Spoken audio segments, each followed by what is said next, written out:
മക്കളെ, ചെമ്മീൻ കൊണ്ടുണ്ടാക്കിയ അടിപൊളി ബിരിയാണി. 1/2 കിലോ ചെമ്മീനിന്റെ ഇറച്ചിയും 250 ml കപ്പ് കൊണ്ട് 3 കപ്പ് കൈമാ റൈസും നന്നായിട്ട് കഴുകി അങ്ങോട്ട് വെച്ചു. പാത്രത്തിൽ 1 കപ്പ് സൺഫ്ലവർ ഓയിൽ ഒഴിച്ചിട്ട് അരിഞ്ഞു വെച്ച 3 വലിയ ഉള്ളിനെ പൊരിച്ചങ്ങോട്ട് എടുത്തു. ആ എണ്ണയിൽ തന്നെ കുറച്ച് അണ്ടിപ്പരിപ്പ് മുന്തിരി ഇട്ട് വറുത്തങ്ങോട്ട് എടുത്തു. ഉള്ളി പൊരിച്ച എണ്ണയിൽ 2 ടേബിൾ സ്പൂൺ എണ്ണയും 1 ടേബിൾ സ്പൂൺ നെയ്യും അങ്ങോട്ട് ഒഴിച്ച് ചൂടായി വന്നപ്പോ 3 ഏലക്ക, 5 ഗ്രാമ്പു, ചെറിയ ഒരു കഷ്ണം പട്ട, ജാതിപത്രി, തക്കോലമോ ഇട്ട് നന്നായിട്ടൊന്ന് ഇളക്കി വന്നപ്പോ 1.5 ടേബിൾ സ്പൂൺ ഇഞ്ചി, വെളുത്തുള്ളി, പച്ചമുളക് ചതച്ചതും അങ്ങോട്ടിട്ട് ഒന്നങ്ങോട്ട് ഇളക്കി പച്ചമണം മാറിയപ്പോ 3 തക്കാളി ചെറുതായിട്ട് അരിഞ്ഞത് അങ്ങോട്ടിട്ട് നന്നായിട്ട് വെന്ത് ഉടഞ്ഞു വന്നപ്പോ 1 ടേബിൾ സ്പൂൺ കാശ്മീരി മുളക് പൊടിയും 1/4 ടീസ്പൂൺ മഞ്ഞപ്പൊടിയും 1 ടീസ്പൂൺ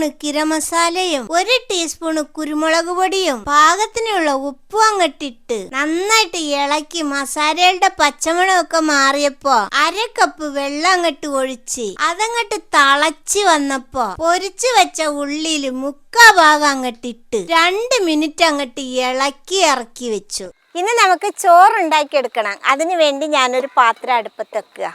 ഉള്ളി പൊരിച്ച എണ്ണയിൽ 2 ടേബിൾ സ്പൂണും 1 ടേബിൾ സ്പൂൺ നെയ്യും അങ്ങോട്ട് ഒഴിച്ച് ചൂടായി വന്നപ്പോ 4 ഏലക്ക, 6 ഗ്രാമ്പു, 1 തക്കോലം, ചെറിയ ഒരു കഷ്ണം കറുകപ്പട്ട അങ്ങോട്ടിട്ട് ഒന്ന് വറന്ന് വന്നപ്പോ 3 കപ്പ് അരിക്ക് 4.5 കപ്പ് വെള്ളം ഒഴിച്ച് അതില് പാകത്തിന് ഉപ്പും പൊരിച്ച കുറച്ച് ഉള്ളിയും 1 ടീസ്പൂൺ നാരങ്ങ നീരും അങ്ങോട്ട് ഒഴിച്ച് വെള്ളം ഇങ്ങനെ തിളച്ച് വന്നപ്പോ നമ്മുടെ അരി അങ്ങോട്ടിട്ട് ഒന്നങ്ങോട്ട് ഇളക്കി തിളച്ച് വന്നപ്പോ മൂടി വെച്ചിട്ട് 7 മിനിറ്റ് ഏറ്റവും കുറഞ്ഞ തീയിൽ വെച്ച് വേവിച്ചങ്ങോട്ട് എടുത്തു. മസാല അടുപ്പത്ത് വെച്ചിട്ട് ഒന്ന് ചൂടായി വന്നപ്പോ നമ്മുടെ ചെമ്മീൻ അങ്ങോട്ടിട്ട് അതിന്റെ വെള്ളമൊക്കെ വന്ന് ഒന്ന് ചുരുണ്ട് വന്നപ്പോ കുറച്ച് പൊതിന ഇലയും മല്ലിയിലയും അങ്ങോട്ടിട്ട് ചോറിന്റെ പകുതി അങ്ങോട്ട് കൊട്ടി കുറച്ച് പൊരിച്ച ഉള്ളിയും അണ്ടിപ്പരിപ്പ് മുന്തിരി അങ്ങോട്ട് വെതറിയിട്ട് ബാക്കിയുള്ള ചോറ് അങ്ങോട്ട് കൊട്ടി